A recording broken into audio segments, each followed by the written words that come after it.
Hello everyone, this is Mohit Kathuri and welcome back to a channel जिसका नाम है takes पे चर्चा। आज का हमारा टॉपिक है taxation on crypto currency in India. अगर मैं बात करूं इनकम टैक्स एक्ट की कि इनकम टैक्स एक्ट में क्या लिखा है कि क्रिप्टो करेंसी पे क्या टैक्स लायबिलिटी निकाली जाएगी, तो ये बिल्कुल भी नहीं लिखा, लेकिन हम इस वीडियो में आपको बताएंगे दैट इज टैक्स लायबिलिटी कैसे निकाली जाती है क्रिप्टो करेंसी की। सो बने रहिए हमारे इस वीडियो के साथ। उस पर जाने से पहले हम समझ लेते हैं कि क्रिप्टो करेंसी होती क्या है। क्रिप्टो करेंसी आपकी एक डिजिटल करेंसी है या फिर एक डिजिटल एसेट है जो क्रिप्टोग्राफी के थ्रू बनाया जाता है एंड जो उसमें इंक्रीज इन वैल्यू होती है वो होती है आपकी ब्लॉकचेन टेक्नोलॉजी के वजह से। तो ये आपका क्रिप्टो करेंसी होती है। अब हम समझ लेते हैं कि उसके ऊपर टैक्स लायबिलिटी कैसे निकाली जाती है। राइट, सो डायरेक्ट टैक्स की इम्प्लीकेशंस आप पढ़ने जा रहे हैं।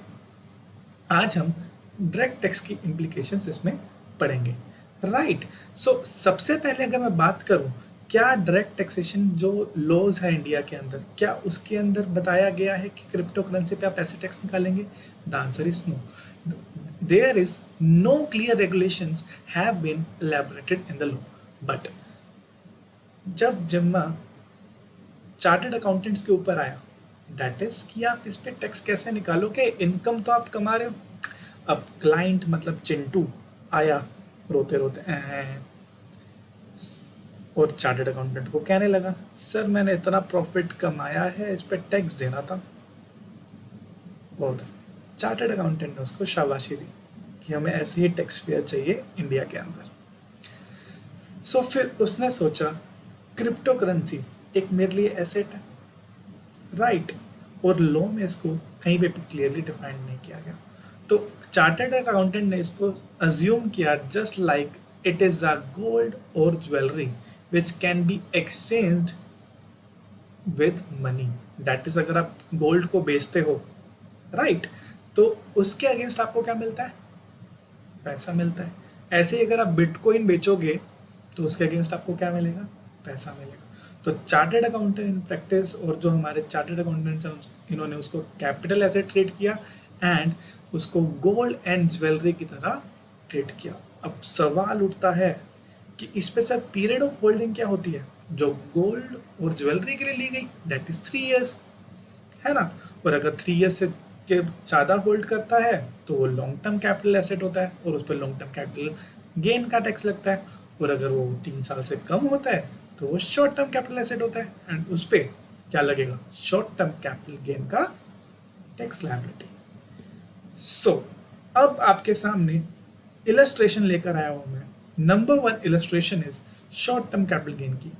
For example, mister Chintu have bought some bitcoin units in August 2017। August 2017 में उसने बिटकॉइन खरीदे 50,000 रुपए के और उसको नवंबर 2018 में बेच दिए 1 लाख रुपए में। दैट इज उसका पीरियड ऑफ होल्डिंग कितना हुआ?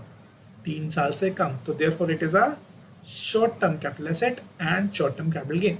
सो परचेज किया उसने 50,000 का, जिसपे उसने ब्रोकरेज दिया था 0.2%।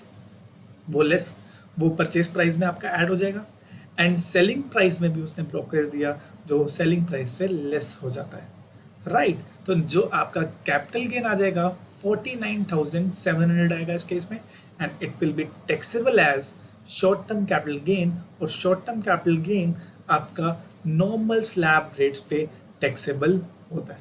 राइट, सो नेक्स्ट एग्जाम्पल है मिस चिंटी का। पहला एग्जाम्पल था मिस्टर चिंटू का, अब है मिस चिंटी का, जिसमें हम लॉन्ग टर्म कैपिटल गेन की बात करेंगे। अगर लॉन्ग टर्म कैपिटल गेन की बात करूं दैट इज 3 साल से ज़्यादा हो गया एसेट को, नंबर 1, और उस पर इंडेक्सेशन लगेगी, नंबर 2, और जो उस पर टैक्स लायबिलिटी आएगी वो आएगी 20% of the long term capital gain. So miss Chinti has purchased some Bitcoin units in January 2015 for rupees 1 lakh and sold them in May 18। उन्होंने उसको बेच दिया May 18 के अंदर कितने में? 5 लाख में। और उस पर ब्रोकरेज थी 0.2% एंड उसकी जो टैक्स लायबिलिटी आएगी वो आएगी एट 20% विद इंडेक्सेशन बेनिफिट। सो यहाँ पे हमने देखो कैलकुलेशन कर रखी है और इसका जो लॉन्ग टर्म कैपिटल गेन आ जाएगा 3,82,100 बना देगा, जिस पे वो टैक्स पे करेगा 20%। अब सवाल उठता है, सर एक डाटा माइनिंग का, सॉरी डाटा माइनिंग नहीं, बिटकॉइन माइनिंग का हमने वर्ड सुना तो सही है सर, उस पे टैक्सेबिलिटी क्या होगी?